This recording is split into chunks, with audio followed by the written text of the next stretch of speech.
O governo Bolsonaro prevê o leilão do 5G até o final do primeiro semestre de 2021. A advogada especialista em direito digital, Flávia Lefreve, aponta que este é o momento para o país discutir a democratização e universalização da internet. Nossa reportagem mostra como estamos distantes de conseguir impedir a disseminação de fake news. Nessas últimas eleições, a prática de divulgação de notícias falsas atingiu diversas candidatas e candidatos. Eu sou Pamela Oliveira e começa agora a Central do Brasil. Central do Brasil. Estamos na Semana Mundial de Combate à AIDS. Segundo o Ministério da Saúde, somente no último ano, quase 44 mil pessoas foram notificadas por testar positivo ao HIV. 135 mil pessoas no Brasil vivem com AIDS e não sabem. O médico infectologista Bruno Ishigami fala sobre o Dezembro Vermelho. Embarque imediato. A gente entrou, no Dezembro Vermelho, que é um mês para a gente lembrar do dia da conscientização de combate à AIDS no mundo, que é o 1º de dezembro. E aí queria falar um pouco sobre a situação da política de combate a HIV e AIDS aqui no Brasil, em que passo a gente está. A gente vem sofrendo retrocesso nessa pasta desde 2018. O departamento responsável se chamava Departamento de Infecções Sexualmente Transmissíveis, AIDS e Hepatites Virais, e mudou de nome, virou o Departamento de Doenças de Condição Crônica e Infecções Sexualmente Transmissíveis. A partir do momento em que a gente abarca outras condições crônicas, a gente reduz a verba voltada para o combate ao HIV e à AIDS, e isso a gente sente no dia a dia. Peço, por favor, que vocês olhem para as pessoas vivendo com HIV e AIDS, se lembrem que o que a gente conquistou de política pública de HIV e AIDS, a gente é um exemplo no mundo por fornecer o medicamento gratuito, mas isso foi uma conquista dos movimentos sociais, uma conquista das organizações não governamentais, foi uma conquista de grupos de pessoas vivendo com HIV. O horizonte da pandemia aponta um triste marco. Até 2030, 1 bilhão de pessoas no mundo pode estar vivendo na extrema pobreza, segundo dados do Programa das Nações Unidas para o Desenvolvimento. No Brasil, 9 milhões vivem sob estas condições. A solidariedade continua crucial para a sobrevivência. Vamos acompanhar na reportagem de Afonso Bezerra. Trilhos do Brasil. Em Pernambuco, a Marcha Mundial das Mulheres realizou por meio da campanha Mãos Solidárias doações de alimentos e itens de segurança no bairro de Brasília Teimosa, na zona sul do Recife, durante todo o ano por causa da pandemia. Agora, o movimento convoca a população para uma corrente de solidariedade natalina. As mulheres estão empenhadas na campanha Natal Solidário para realizar a entrega de cestas básicas para as famílias mais pobres do bairro. Para saber as contas bancárias para a doação, entre em contato pelo telefone 98822-4424 ou pelo Instagram, @marchasoledad. A entrega das cestas será realizada no dia 23 de dezembro, às 19 horas, no prédio anexo da Turma do Flau, ONG com forte atuação na comunidade. No Amapá, o Levante Popular da Juventude, por meio da campanha Periferia Viva, realizou uma ação de solidariedade para ajudar as famílias prejudicadas pelo apagão, ocorrido no início do mês de novembro. O grupo levou mais de 20 cestas básicas para comunidades das periferias da Zona Norte de Macapá, uma das áreas mais afetadas pelos problemas decorrentes do apagão. O estado do Amapá passou por um dos maiores blackouts da história do país. Foram 3 semanas de crise energética, atingindo 13 dos 16 municípios do estado. O problema alterou a rotina de quase 765 mil amapaenses. O governo federal assistiu de longe o desenrolar da crise. Na Parada Cultural de hoje, a psicóloga Letícia Bailão, da Paraíba, indica um livro do escritor e jornalista uruguaio Eduardo Galeano. Parada Cultural.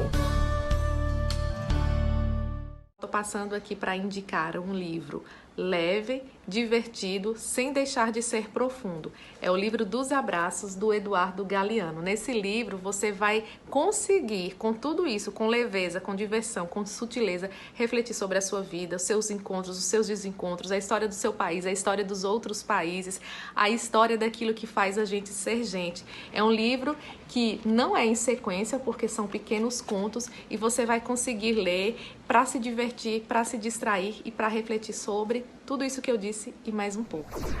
Um monitoramento realizado pela Fundação Getúlio Vargas identificou que blogueiros bolsonaristas, alvos do Supremo Tribunal Federal, e o deputado Eduardo Bolsonaro foram os principais impulsionadores de notícias falsas no primeiro turno das eleições.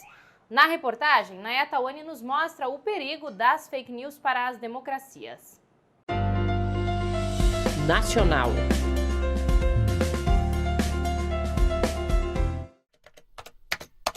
As fake news sondaram algumas campanhas eleitorais deste ano. Um levantamento do TSE que checa a veracidade das informações veiculadas durante as eleições apontou que em 2 meses circularam 69 notícias falsas relacionadas ao processo eleitoral brasileiro. Para o pesquisador e consultor em políticas de internet, comunicação e cultura, João Brant, é preciso implantar meios mais sólidos para combater as fake news nas eleições. O que a gente fica perguntando é, bom, o TSE disse que no regulamento eleitoral que você não pode fazer disparo em massa. O WhatsApp vai lá e corta quem faz disparo em massa, mas fica por isso mesmo? Quer dizer, o cara ele não responde à justiça eleitoral? Ele é só a única punição é que ele não pode mais fazer aquilo? Então, você acaba tendo um incentivo para o cara, eu tento por aqui, não deu certo, eu tento por outro lado, porque o máximo que vai acontecer é não dar certo de novo. Acho que tem um problema, está longe de ser resolvido, acho que a gente está longe de poder comemorar a questão das fake news nessas eleições. Disseminar fake news ainda não é um crime tipificado no Brasil. Porém, há projetos de lei tramitando no Congresso que responsabiliza os autores de notícias falsas, principalmente vindo de políticos, tornando passível de até perda de cargo. Nas eleições de 2020, a maioria dos ataques foram contra candidaturas de mulheres, como o caso da candidata vereadora em Camaragibe, em Pernambuco, Beatriz Santos, que sofreu intimidações através das fake news. E ainda na pré-campanha, eu sofri com fake news. Uma das fake news dizia que eu ia invadir propriedades privadas. A fake news ainda dizia que eu estava fazendo uso da máquina pública, ou seja, da prefeitura, um uso indevido. Então, acredito que hoje, nós mulheres, que estamos aí em várias trincheiras de luta das nossas comunidades, sofrem com esse processo de fake news, mas está muito ligado a um processo também de não aceitação que essas mulheres se levantem para ocupar espaços de poder. A quinta geração de rede móvel por telefonia, conhecida como 5G, tem sido centro de disputas geopolíticas. Submisso aos Estados Unidos, Bolsonaro considerou vetar a participação da empresa chinesa Huawei no leilão da rede 5G. Na primeira proposta de edital, divulgada na quarta-feira, dia 2, o banimento da Huawei não se concretizou. Jonatas Campos conversa sobre o assunto com a advogada especialista em direito digital e ativista do coletivo Intervozes, Flávia Lefreve Guimarães. Entrevista Central. Nossa entrevista central hoje conversa com Flávia Lefevre. Ele é advogado especialista em direito do consumidor, telecomunicações e direitos digitais. Também é integrante do coletivo Intervozes. Flávia, agradecemos sua disponibilidade. Flávia, quais os impactos da chegada da tecnologia 5G no cotidiano das pessoas? Olha, a princípio, se o Brasil contasse com infraestrutura de redes suficientes para atender toda a população brasileira, o impacto seria extremamente positivo. Os problemas que nós temos enfrentado hoje por conta da pandemia, tanta gente que no isolamento não consegue estudar, pela internet, etc. utilização da medicina online, todos esses usos que demandam mais capacidade de rede, né, estariam sendo facilitados e mais atendidos. O problema é que, infelizmente, hoje a implantação e distribuição da infraestrutura para telecomunicações no Brasil ainda é muito desigual e muito pouco democrática. Por que essa disputa entre China e Estados Unidos está impactando na chegada do 5G no Brasil?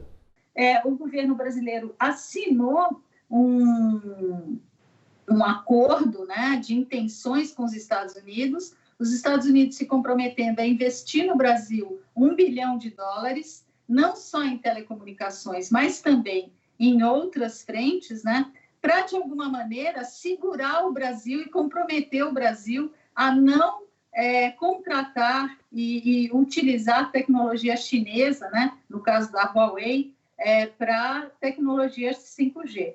É importante dizer que esse valor de $1 bilhão para as necessidades brasileiras, por conta dessa insuficiência de infraestrutura a qual eu já me referi no começo, né, é absolutamente insuficiente, né?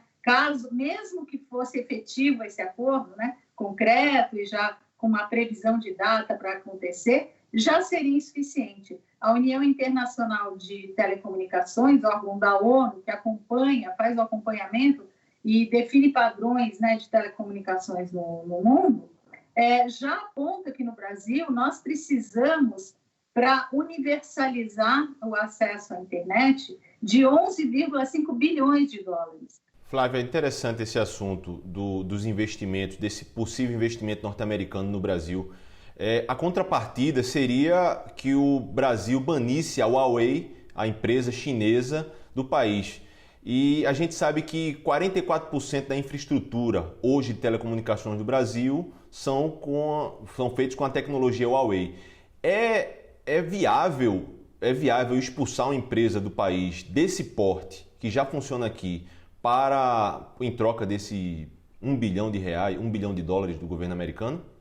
Olha, é inviável, absolutamente inviável. Você tem as principais empresas que fazem conexão à internet no Brasil, conexão móvel, né?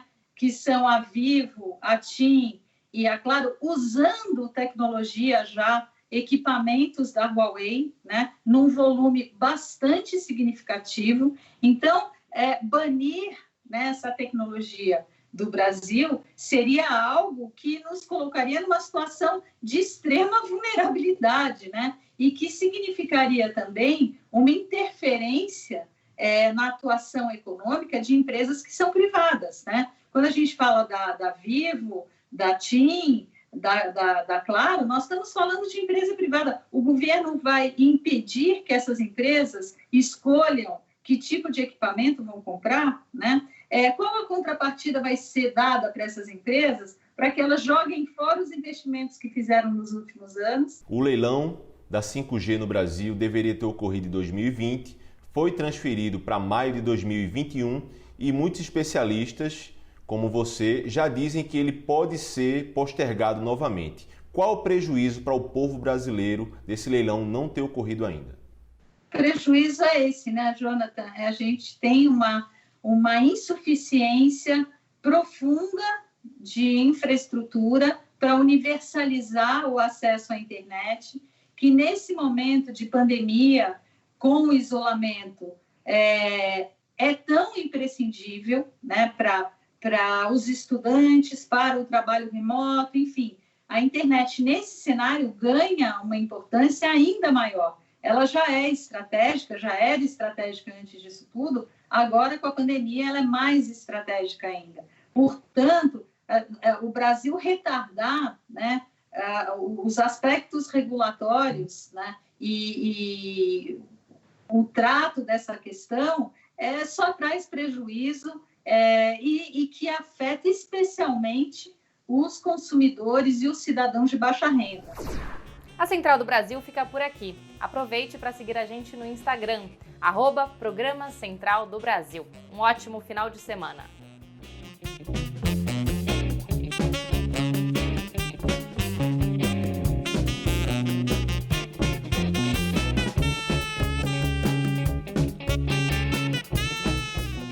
Central do Brasil, a rede de comunicação dos movimentos populares.